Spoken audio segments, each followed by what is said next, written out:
All right, so hey, I'm from WWF, and I want to show you basically two cases how we approach Web3 and NFT technology to to use the buzzword utility and beyond that.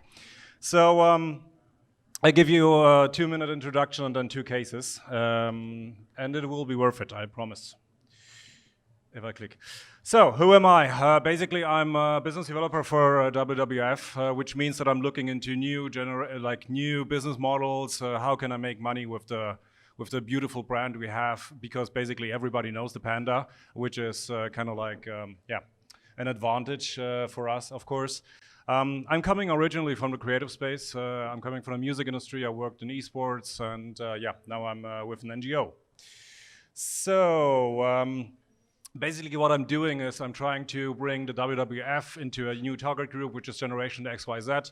Normally when people start digging into the fields of NGOs, it's more like you're 35 plus because you make some money and you're basically trying to spend it somewhere. So this is where I'm trying to find new target groups, and I'm doing stuff that I will show you now. And I'm also, if I'm here at this Fashion Week event, I also built recently the web shop for us. So feel free to check it out. We have beautiful garments, we have beautiful stuff in the freshly launched WWF web shop. And I don't know if some of you have interest in cooperating. Let me know, I'm around. So,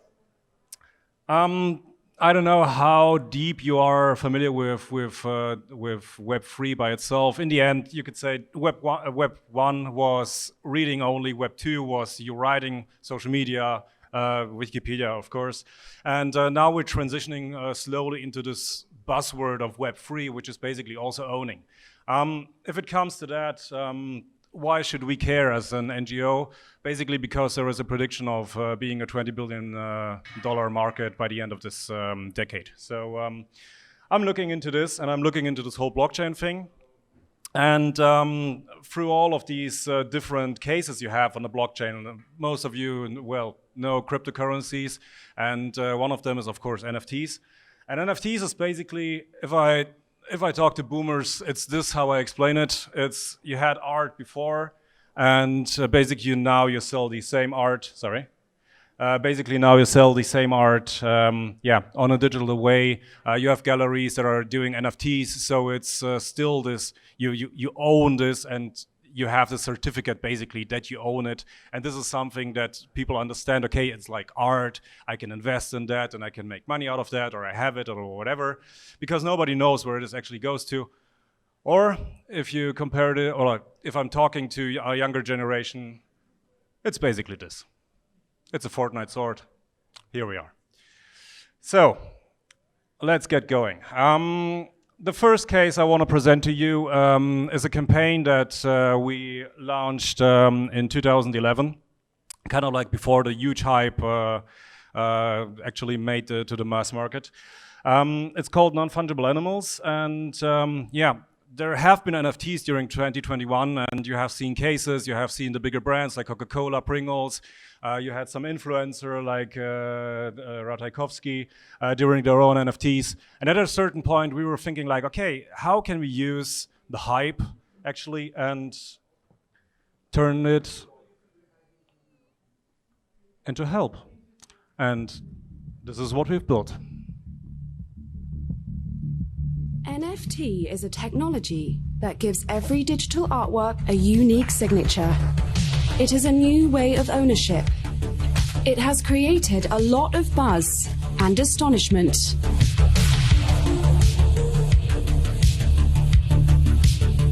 Can the hype be turned into help? WWF presents NFA, Non-Fungible Animals. In collaboration with renowned international artists, NFTs become NFAs, a collection of 10 unique pieces of digital art designed to help the fight to save 10 endangered species. All pieces of art are limited to the exact number of animals left in the world. Help the fight to save endangered species. Access wwf.de/NFA and find out how to purchase an artwork. Help us spread this message. So yeah, no. Non-fungible animals. I guess, or I think you're getting the play with words, right?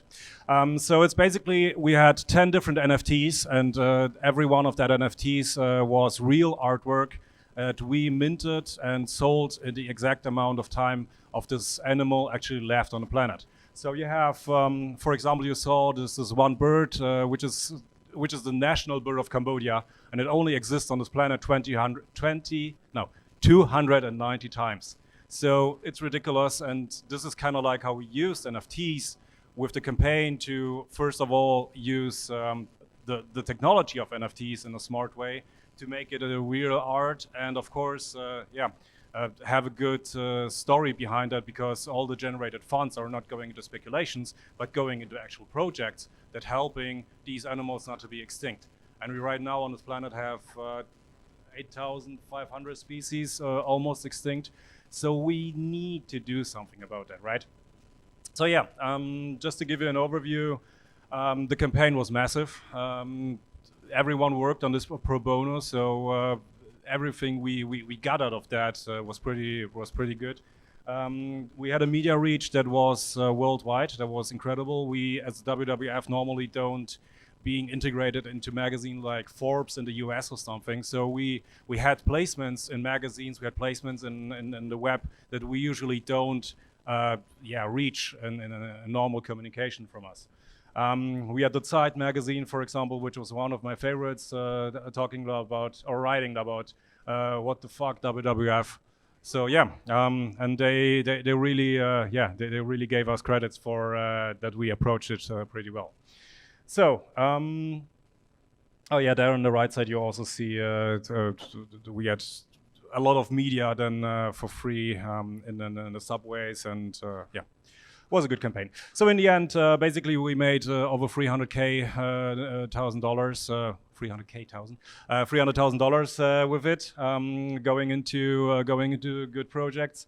And yeah, we had educational aspects, we had an innovational perception, of course, and an enormous PR response. 74 million contacts generated without TV. So this is pretty nice.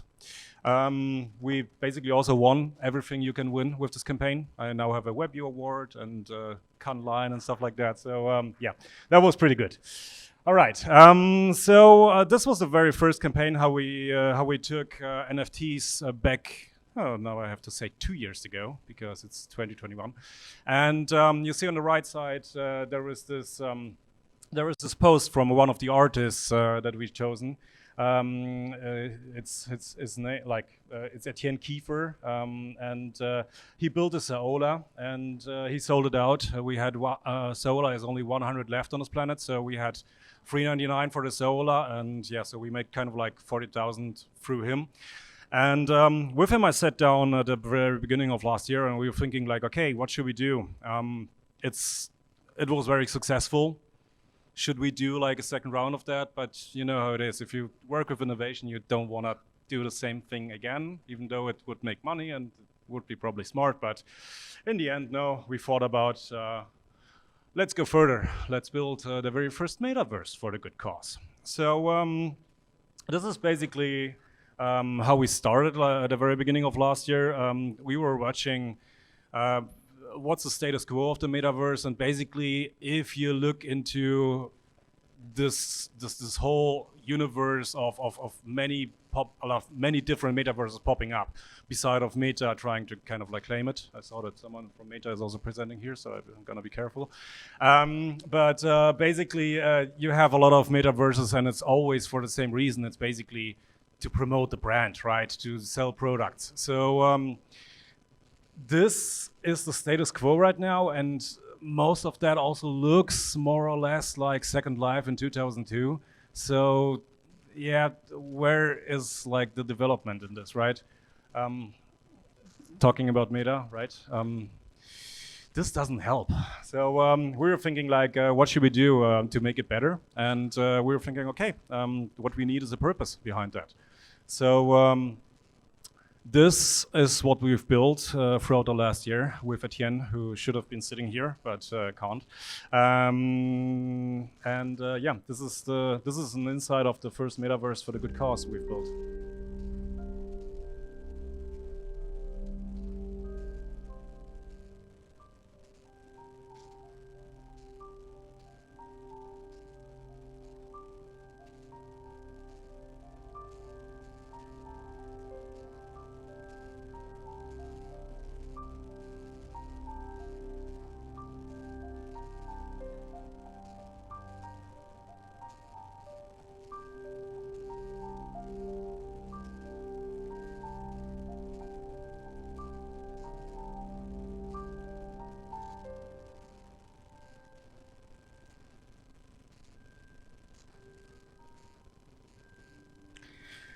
So, a very small insight.